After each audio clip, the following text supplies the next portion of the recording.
is a really tough guy to make look that easy. You absolutely earn your title shot. So Arman Tsarukyan has got to fight Ilia Topuria.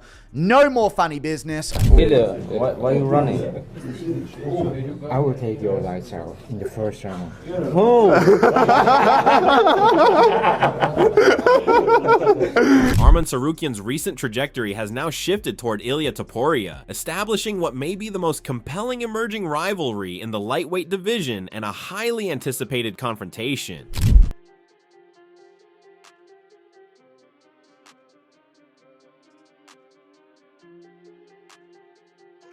Before examining Luke Thomas's analysis, it's important to understand his emphasis on Ilia's legitimate threats. Luke begins by clarifying that Ilia's most formidable challenge doesn't come from Justin Gaethje. While he acknowledges Gaethje's capabilities, he argues the threat level differs significantly from what Arman Tsarukyan presents. He briefly addresses Paddy Pimblett, noting he's not overlooking him, but the threat comparison isn't equivalent. Luke then identifies Tsarukyan as the most well-rounded contender currently, considering both competitive achievements and comprehensive skill set. It is by far, Ilia Topuria's toughest test. Sorry. It's not Justin Gaethje. I'm not saying Justin Gaethje is some pushover, but he doesn't represent the kind of threat that Tsarukyan does. I'm not saying that you can just completely ignore the threat of Paddy Pimblett. That's not what I'm saying. But let's be serious. He's not the threat that Arman Tsarukyan is. And Max Holloway may earn himself to a spot where he can get a title shot. I don't know what's going to happen with him and Charles Oliveira. I don't know how that's going to go. All I can say right now is that's the guy. That's the guy right there. Not to, and maybe he wins, maybe he doesn't, but I cannot think of someone who I believe has got the best wins of any contender, at least in the current campaign that they're putting together. As discussion throughout the division continued to intensify, Arman's camp introduced a more lighthearted element to the narrative. Rather than issuing another formal statement or participating in additional interviews, they opted for humor to maintain perspective. This demonstrated their awareness of the attention while avoiding excessive pressure. This approach set the stage for the moment that captured widespread online attention: Arman's encounter with Ilia Topuria in an amusing tongue-in-cheek clip. Stare down. No. Ilia, why are you running? I will take your lights out in the first round. Oh!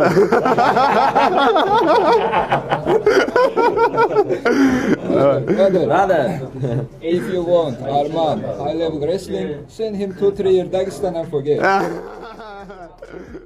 No. In the period following their brief encounter in Qatar, the friction between Arman Tsarukyan and Ilia Topuria remained palpable. The MMA community anticipated whether either competitor would publicly comment, and social media emerged as the primary platform for continued discourse. With anticipation building and speculation surrounding their interaction, Ilia chose to end his silence and respond to the situation directly.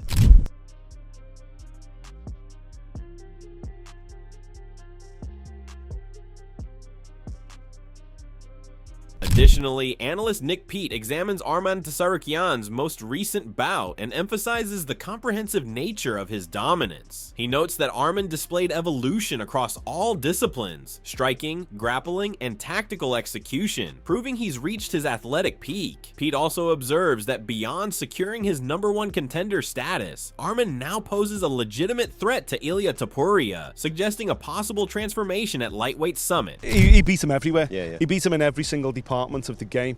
And, I think Dan Hooker was kind of thinking, well, weather a storm early on, survive a few takedown attempts, and then I'll do my thing. But to be totally honest with you, it was like a man against a boy. What you're seeing last night is Arman Tsarukyan being one of the best fighters in the world and proving it with a vintage performance. He's got the stand-up, he's got the speed, he's got the power, he's got the takedowns, he's got the skills on the ground. Arman Tsarukyan is coming into his prime right now. And while I think he's #1 contender, I would also say he's the biggest threat to Ilia Topuria's reign. No doubt. Following observations from Nick Pete, analyst Adam Catterall offers his perspective on Arman Tsarukyan's trajectory. He notes that Arman's recent showings indicate he's not merely the top contender, he's a genuine challenge to Ilia Topuria. Adam highlights Arman's velocity, physical strength, and technical proficiency, observing that his comprehensive skill set renders him extraordinarily difficult to overcome, and validates why this matchup represents the most sensible progression. There's no doubt about that. Everything you just said, I think, is bang on. He does have, he's so well-rounded, he's strong as an ox, and he is a massive problem for Ilia Topuria. Do I think Ilia can deal with it? Listen, Ilia can deal with a lot of things. I think it's the most competitive matchup at 155 on paper. Yes. There are other contenders that would provide problems for Ilia Topuria, but you can see paths to victory for him. Yes. I wouldn't say quite convincingly, but there's when we're talking narratives, you would say there are paths to victory obvious in certain fights. This one, I don't see it, because last night I thought Tsarukyan on the feet against an elite striker like Dan Hooker was too quick for him, too good for him. Proceeding further, Adam examines Arman's reliability and capacity to perform under pressure. He commends Arman's command in every situation and his systematic approach to implementing game plans against elite competition. According to Adam, if matchmaking were determined exclusively by merit, Arman warrants the subsequent fight against Ilia Topuria. His blend of technical ability, physical attributes, and tactical intelligence establishes him as the most obvious contender, generating substantial anticipation and enthusiasm for this exceptionally competitive clash. His timing of takedowns, the way that he manipulates his body weight in order to get those takedowns, and just his top pressure. Jesus Christ. I was watching it. We were up close and personal with him last night. What? 5 feet away from what he was doing. And his top pressure and how naughty he is in those particular positions, he's very, very good.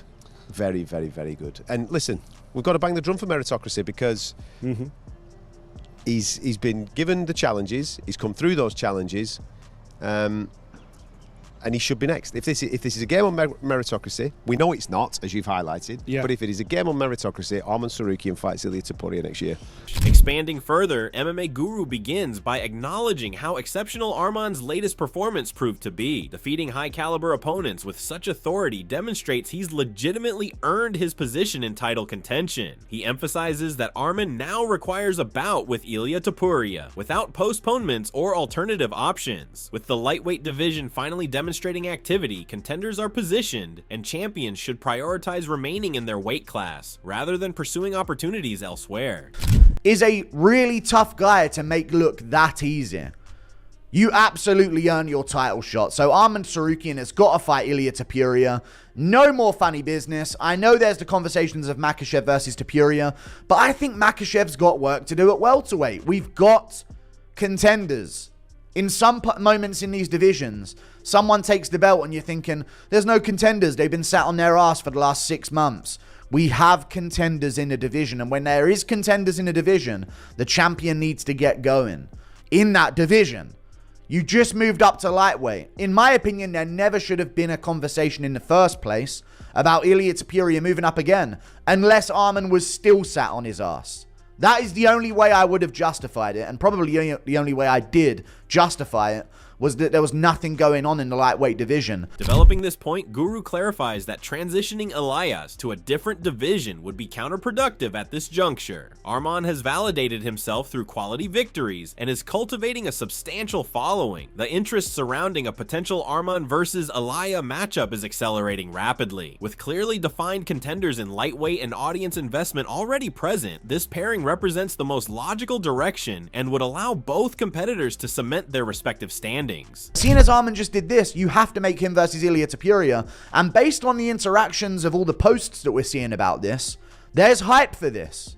There's big hype for this. Based on my numbers that I've seen on my videos about the card and the reaction video to this card and all of that stuff, Arman Tsarukyan is a big name. Of course, this had some big names on the rest of the card as well. This wasn't your average fight night. There was a great, strong co-main event, which is rare on a fight night these days. But Arman is a huge name. The Makhachev fans have found a new guy to rally behind in the lightweight division, and he has his own fan base as well.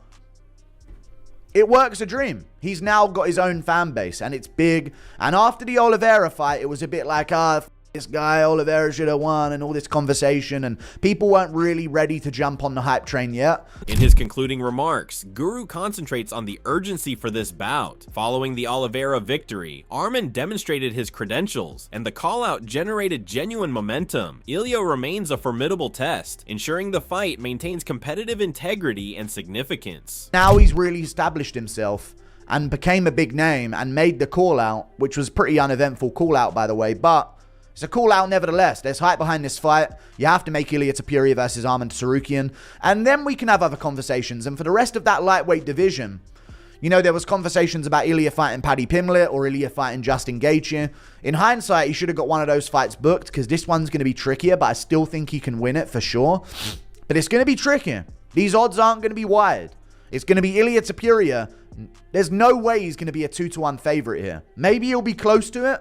Maybe he'll be close to it because they know there's going to be a ton of money coming in on him because he is a superstar. But I think he'll be around at most. Egregious, I would consider a 2-1 favorite here. This is a very interesting fight.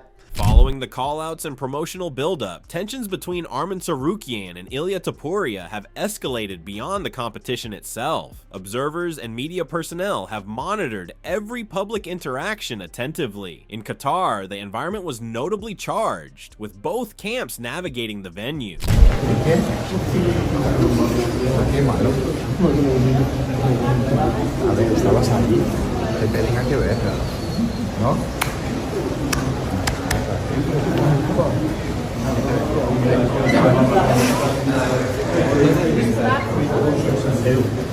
Transitioning forward, analyst Aaron Bronstead examines Arman Tsarukyan's optimal direction following his commanding victory over Dan Hooker. He outlines why a matchup with Ilia Topuria represents the most strategic choice, and why alternative options would only be justifiable if scheduling constraints or rapid turnaround requirements prevent Arman from securing that fight promptly. The MMA community and UFC officials are monitoring this development closely. Like, to be frank, but I just thought Arman was going to outclass Dan Hooker, and he did. And he's the number one contender. He was the number one contender yesterday entering that fight. So, like Jed said, the only reason why you wouldn't make Arman versus Ilia now is if you want to have Ilia fight in January, February, and Arman says, I can't turn it around that quickly, and then you can plug in a Paddy Pimblett or Justin Gaethje or whoever, just to see if Ilia can build his equity a little bit more before they make that fight. But that's the fight to make, and really, like, I don't see any other option for the UFC, again, unless they really want a quick turnaround for Arman that he just simply cannot do. Building upon Aaron Bronstead's assessment of Arman Tsarukyan requiring the Ilia Topuria bout. I don't disagree with what he's saying, but we talked about this a little on our post show yesterday, me and Mike Heck, shout out. I don't want that. I don't want us to do Arman versus Ilia in January. I believe that Arman Tsarukyan should fight Ilia Topuria because he's the best lightweight in the world, and Ilia Topuria has the belt, and so the two of those guys should fight to determine who's the best lightweight in the world. But I don't want, like, I know he's saying he can show up in January, and credit to him. Like, he may have to if the UFC's just like, do it because they want him to. But, like, I want that fight to be full bore. Everybody gets a full camp and is all the way prepared, because that's one of the 5 best fights that can be put together in the sport right now. And if they end up, coming out and be like, Arman is turning around to fight in January, I'd be like, dude, that kind of sucks. Like, that's not. Give this the attention it deserves and do that fight in March. Meanwhile, following the assessments of previous analysts, Rob Whittaker presents his analysis of Arman Tsarukyan's ascension. He emphasizes how Arman battled back to contention following injury setbacks and validated himself against premier opponents. Paddy, or should it be Arman Tsarukyan against Ilia? Nah, Arman. It's got to be Arman. Because he was in contention, got injured, had to pull out. And then fought his way to contention. He beat, Yeah, exactly what I said. He fought his way back to contention. He deserves the shot now. Paddy, I think Paddy's doing amazing stuff, but we've seen a growth in him over the last couple fights that were exponential. You know what I mean? I want to see him fight one more of the top 5 opponent sort of guy. I want to see him fight Oliveira. I want to see him fight like Gaethje. Continuing this analysis, Rob addresses Arman's technical refinement and mental focus, observing how he has navigated early expectations and potential distractions. He acknowledges that while alternative fighters may present options, Arman's current trajectory, development, and recent dominance position him as the logical next challenger. Gaethje's just been like, if I don't get the title opportunity, I'm retiring, it's a silly thing. It is. And I'd like to see him fight Max even, because those fights get him to the title. And you know, I want to see him get to the title because, like I said, the growth of him has been exponential. He's just that fight against Chandler, he dismantled him. And the fight before that, we saw that focus, that you know, they're zeroing in to what he's got to do, or the hype that went around him at the beginning kind of got to his head, but he cleared it out. I don't know, it's really good to see. Arman, I think, is undoubtedly the next one in line. Furthermore, analyst Ben Fowkes discusses how the UFC determines fight announcement timing. He explains they typically emphasize major numbered events over standard fight nights. This particular card differs because it features a substantial lineup, and the UFC is pursuing expansion in emerging markets. That could be. You never know. Sometimes these days with UFC, it seems like they are not that concerned with getting us at all excited for anything but the numbered events. You know, when it comes to fight night stuff, they're just kind of like, I don't know, it's on.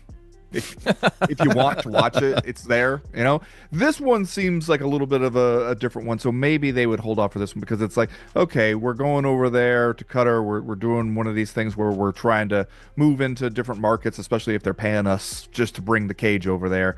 And it's, as fight night lineups go, one of the better ones that we've seen all year. So I could see if maybe you're just like, yeah, it would take the steam out of this to basically tell those guys, you are fighting to not fall any further from the title shot. But other than that, you know, you got at least a 6 to 9 month wait ahead of you. Expanding on the analyst discussions regarding Arman Tsarukyan's next fight and UFC matchmaking, Brett Okamoto addresses officiating and regulations in MMA. He notes fighters secure their position through skill, but referees typically hesitate to penalize unless infractions are unambiguous. Allegedly, that is what we are meant to be doing. Like, we are supposed to be giving the warning in the back, and we are supposed to be taking the point, and that's been the case for a very long time. I mean, you heard Dean say that, like, that has been the rule. We just haven't been enforcing the rule, and I don't know why in MMA, but I actually think I do know why. But I kind of don't know why in MMA, like, we keep talking about things like they're going to change, and then we never change anything. Like, as a sport, that's just kind of sort of been our MO. We're very slow to change, which this sport isn't the only one to do that. Brett clarifies that forfeiting a point in competition carries significant consequences, comparable to conceding goals in soccer or touchdowns in football. Due to its substantial impact, referees infrequently deduct points unless violations are severe. I think the reason why it's still hard for these referees to take a point, and I said this before, so I'll keep it brief, but in a 3-round fight, 1 point is like the equivalent of taking away 2 touchdowns in American football. It's the equivalent of taking like 2 goals away in like a football match. It is so significant to lose an entire point that a referee just does not want to intervene like that unless it's egregious. And I can understand that. It's human nature to not want. Arman Tsarukyan has undeniably established himself as the premier lightweight contender through his recent dominant performances and strategic development. Analysts universally concur that a bout with Ilia Topuria represents the logical progression, combining technical excellence, current momentum, and audience engagement. Every aspect, from striking exchanges to ground control, demonstrates Arman is prepared. If the UFC prioritizes merit-based matchmaking and appropriate timing, this clash could define the lightweight division for the coming year. Who do you think will come out on top in a Tsarukyan versus Topuria showdown, and why? Comment below with your thoughts.